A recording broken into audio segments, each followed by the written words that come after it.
personalization and incremental revenue, which might be a little bit confusing because I think in the pamphlet it still says understanding incremental revenue in affiliate marketing. But in thinking about sort of how to do this presentation today and looking into this trend a bit further, I thought it was important to not only talk about what incremental revenue is, why it's such an issue in our affiliate space, but also what the future and evolution of tracking incremental value with our customers might look like. And personalization is certainly part of that, so I'll spend some time talking about what that is, what the future of it looks like in affiliate marketing, how it might contribute to incremental sales for you guys. Okay, so what is incremental revenue? This is a deceivingly simple question. I can tell you that in sales conversations for our business, talking to different advertisers, when we talk about what is important, what is success for you in your affiliate program, incremental revenue, this phrase comes up, and we always have to sort of take a back step and say, okay, let's talk about what that means for you. What does that mean when you say that? Because the definition, depending on the advertiser, depending on the business, varies greatly. So in preparation for this presentation, I certainly asked many different advertisers we work with, as well as publishers who we work with, what they think incremental revenue is. And there were many, many different answers, and it kind of boiled it down to a few different definitions. So the first one here, revenue that can be attributed to new sales, meaning sales from shoppers not already planning on shopping at that particular merchant. So if they otherwise would not have gotten that business. Ability for an advertiser to successfully generate additional revenue by adding a specific and trackable marketing channel or campaign. So if they hadn't run affiliate as a program, they wouldn't have gotten those additional sales. Whoops. The next definition of revenue, we wouldn't have otherwise gotten if we not engaged in a certain activity. A lot of advertisers are unclear as to what those activities should be, but they understand they want something more than what they would have gotten before.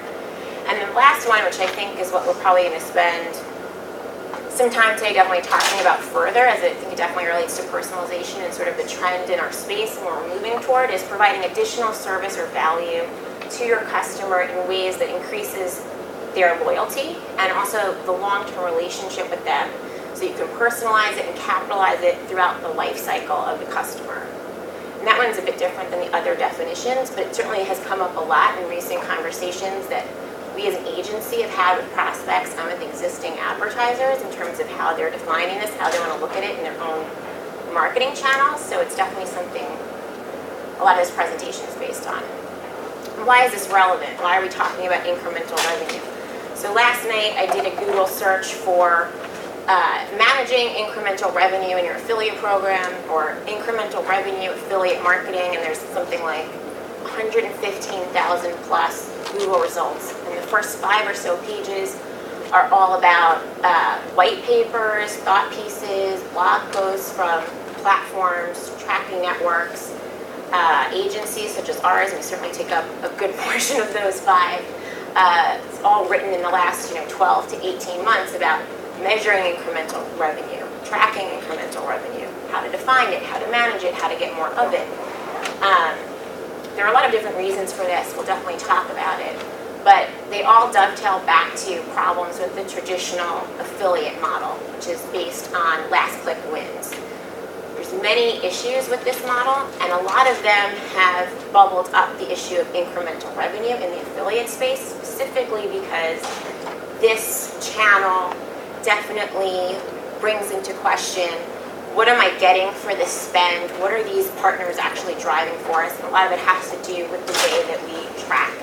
So with the last click model, which is how everyone traditionally has tracked affiliate, 40 to 90% of an affiliate program's revenue is attributed to coupon affiliates. Now this is because coupon affiliates in general are more of the concluder of a sale. So we all have heard, if you put a coupon code box at the bottom of your shopping cart, someone will go other places, they'll come to that box, they see they can put a coupon code in, then they go to a coupon affiliate, and then they check out. The advertiser may pay multiple times across channels for the same sale. So they might be attributing social or media or email or other campaigns to the same sale that someone got through affiliate. So I might be receiving a birthday coupon through email, then I go onto my favorite affiliate site and purchase.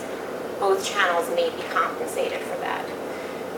In this model, the frustration is that affiliate may add minimal to negative value to the advertiser's traffic after the discount is applied, the affiliate is paid, and the tracking fees are paid. And affiliates that drive incremental revenue, and we talk about this under content, that are not properly leveraged or compensated. So a content affiliate might lose in this formula. They often occur earlier in the process. They might be more of an assist than a concluder. And in the last click model, I'm sure you're all familiar with this, the last person, usually a coupon or loyalty affiliate, will get the credit. Now, often the answer in our space for this has been, let's take coupon affiliates and make them, a nominal fee. We might pay them 1% or 0.5%. Let's figure out how to raise our commission on content affiliates. That's a very typical strategy for dealing with this. But overall, the value of the affiliate channel comes into question. So advertisers and affiliates alike will get frustrated and say, am I really providing value to this channel? Am I really getting my money's worth from these partnerships? And there are limits in managing incremental revenue in the traditional affiliate model. So the way that typically we see incremental revenue in ways that we can attribute commissions differently, even if we want to avoid affiliate as the last click, you see different purchase paths. Now the idea is, in a conversion path, it's where someone's clicked and at what point in the journey, and we try and, even in the newer technologies, give different commissions to different touch points on that journey. But all this is telling us is where they've clicked. We don't really understand from the customer's perspective why they've clicked, or whether at any point one is more valuable than another. So advertisers may sometimes say to us, I want to give more to the first click than the last click. Well, that's fine, and we can track it that way now, but what does it really tell you about that customer except for where they clicked on what advertisement at what point? So our viewpoint, and this is what we'll start talking about in this presentation, the true measure of incremental revenue, it comes from personalizing the experience, personalizing the customer's wants and desires. So the airline industry is a good example of this. They have many different ways of segmenting their demographics. So in these three examples, they might have a family traveler who paid more for their tickets to be able to sit next to each other on a first-come, first-serve flight. So the airline has been able to get more money off of them on their ticket price, recognizing they want to be able to sit next to each other. A foodie traveler might have bought their ticket in conjunction with the food and wine festival going on. The airline recognizes this, gives them a free drink coupon on their flight, and they may also get additional revenue from that customer from food and beverage service on board. The last person here, they're a last-minute traveler. The airline recognizes they purchased their ticket right before their transportation, and we're emailing them about upcoming last-minute promotions they might have going on, and they're trying to get additional value from this customer based on the way that they perceive that customer to behave. That's what they believe will be incremental value for them in the future. And this goes back to that earlier definition that I was talking about for incremental value, where you're providing more value for service or product that you're offering. It adds additional customer loyalty to what you're doing, and it increases the lifetime value for that customer. So this talks a little bit more about what personalization is. It's a pretty definite sort of definition here. It's one-to-one marketing, by which companies leverage data analysis and digital technology to deliver individual messages and product offerings to current or prospective customers. So myself, for example, I'm a mom, I have young kids at home. The baby shopping category in general is known to have very high mobile shopping rates throughout the day. There's a definite peak at 9 o'clock at night. The reason for that is because if any of you have had small children, you know that you can't do any personal shopping for yourself until after they're in bed.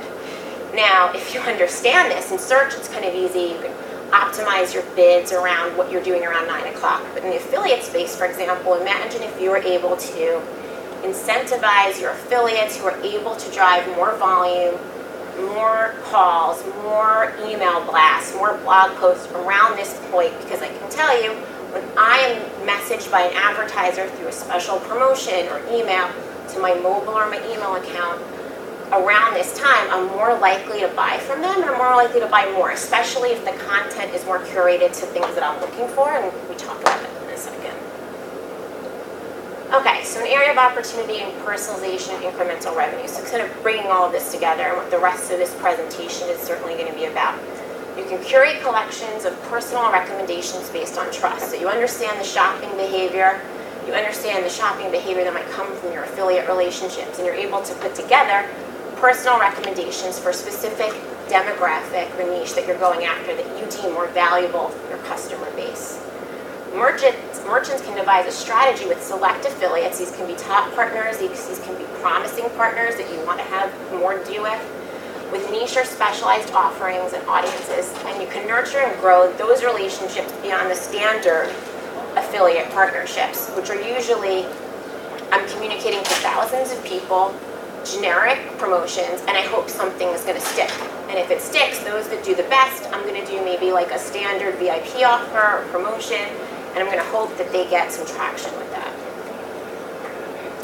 And these are just some examples of how other big brands personalize in our own lives. So you can see Home Depot, you know, you make a purchase on something, they retarget you with like, hey, do a review on your hand truck. You'll also start to see other recommendations come from them about things you might want to purchase as part of what you might be working on a project at home. Wag.com, they'll not only do dog, but they'll do like your specific type of dog, the specific kind of food that you like, and then you'll start getting emails, promotions, coupon codes specific to those types of products. And then of course apps, and even affiliate apps like You Tell Me Not and so on. They can utilize, I mean, the most obvious example is Google Maps on our phone. So they know our location. So Google Maps itself, you know, they'll send you, you know, alerts, flood alerts, weather alerts, things like that. But you'll also get from apps that utilize this technology, you'll get localized, personalized marketing to you for your area, which a lot of affiliates who have apps are starting to use more. So how do we apply it to the affiliate program? Because that's why we're all here. So imagine a world where microsites drive revenue on specific deals, and there are customized deals for affiliates that are relevant to your consumer based on shared history. So microsites do unique landing pages that you can target to a niche audience, a niche customer base that you define as being more valuable for you. You can put customized, curated product and category for that. So again, back to the baby category, if you know you want to target working moms with toddlers or something like that, you can have specific types of products on that landing page, and you can talk to select affiliates that are trusted partners or trusted promising partners of yours, and talk about ways that you can incentivize them. Maybe it's a specific product catalog with those baby products, or it's a incentivized commission if they can drive traffic to you at 9 o'clock at night, you know, local time, whatever that is, or you want to do special coupons and promotions based on the kind of shopping history that you've seen come from them and that you're looking to drive more of. So that's really incremental revenue for you. There's technical solutions. So in our space, certainly incremental revenue in that conversation has grown along with the technological advances in our field. You know, it used to be the answer was, hey, you know, you can't avoid people shopping from seeing a coupon box, coupon box at the bottom of the checkout page to checking out. That's just a necessary evil of our business. And now there's all sorts of ways to mitigate that. The same way with the future of incremental revenue and personalizing what we're doing here. So the first and probably the most important, exposing your data to affiliates in a one-to-one relationship. So I already spoke a bit about, you know, not communicating with affiliates the way we normally do, where you know, talking to the thousands with a mass message, but speaking to individual partners that are trusted and that we think are going to be the most promising. But sharing with them information on things like margins, on things like inventory control, on things like what your most valuable demographic is, and working on a strategy with them and also with whoever's managing your program, whether it's in-house or you've outsourced it or a network is managing for you, about the ways in which you can incentivize these affiliates and utilize the technology platforms you're on to do that, because there's lots of options these days. Finding untracked areas of interaction with your customer and developing the means to track and quantify that interaction in line with your other attribution logic. Sure. So it may be that a customer has found you through a social media posting and they've liked you. They may have seen some event you're putting on if you have like a brick and mortar business. They may have gotten direct mail piecing. Figure out ways of tracking that. This omni-channel is a big conversation in our space now, and many tracking platforms now offer the ability to track all kinds of events in line with your other attribution logic so you can weigh things equally.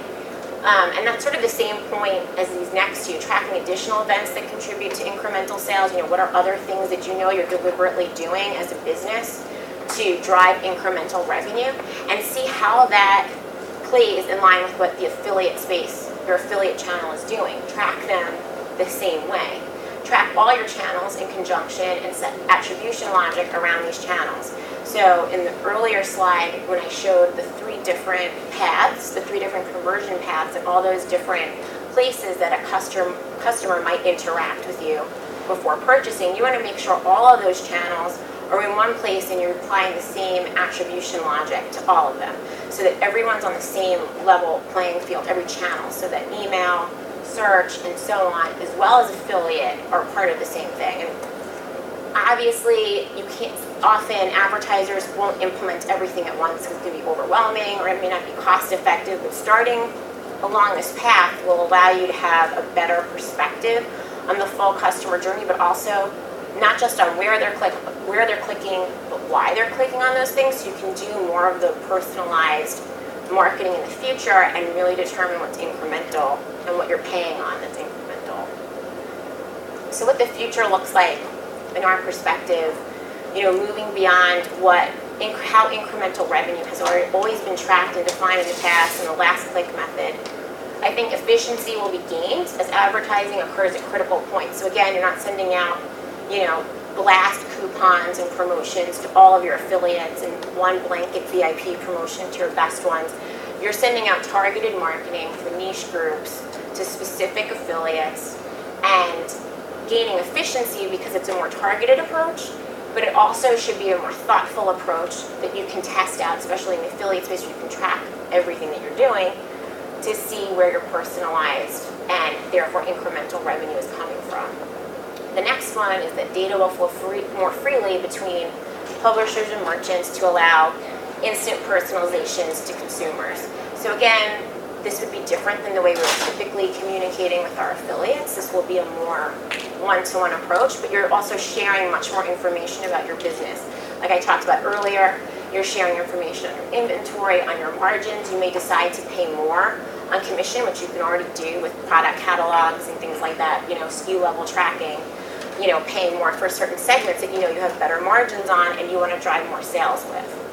And then the value of different degrees of personalization is recognized and investments are allocated duly. So earlier in this presentation, we talked about a general frustration building sort of in this space about, am I really getting my money's worth with this channel? Is this really incremental revenue for me that I wouldn't have gotten otherwise?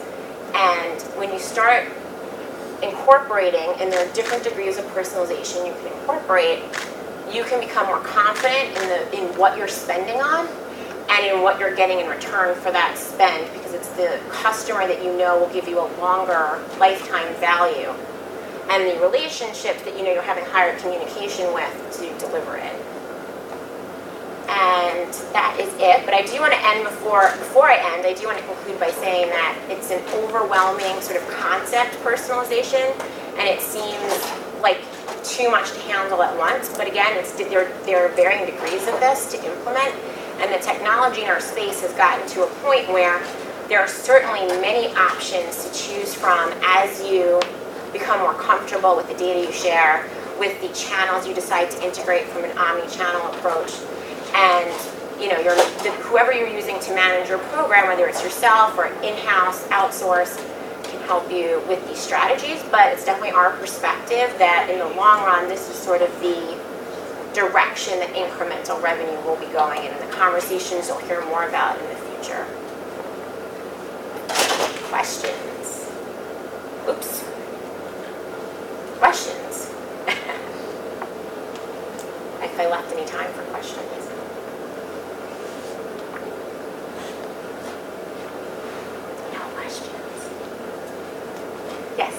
What is your favorite method of managing the overwhelming amount of coupon affiliates and getting the last click, and how do you mitigate that? What is your preferred method of mitigating that?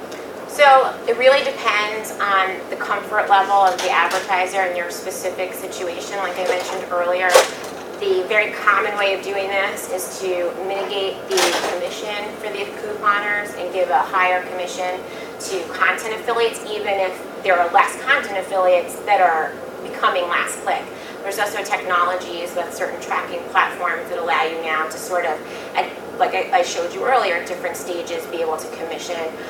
What we have started doing more of is actually for those affiliates in the content space that aren't going to be last click, for our advertisers that haven't been able to incorporate more in an omni-channel sort of tracking, we'll work with them on a one-to-one basis in sort of a traditional paid media placement buy that you can still track, by the way, in a commission junction, a new packed radius. You set that commission to 0, but you pay them real dollars, and you start tracking the performance for that, even if they're not willing to come into the affiliate channel yet, so that there's more of an argument for like, hey, this is how you should be paid in the future. Let's try and bring you into the affiliate channel.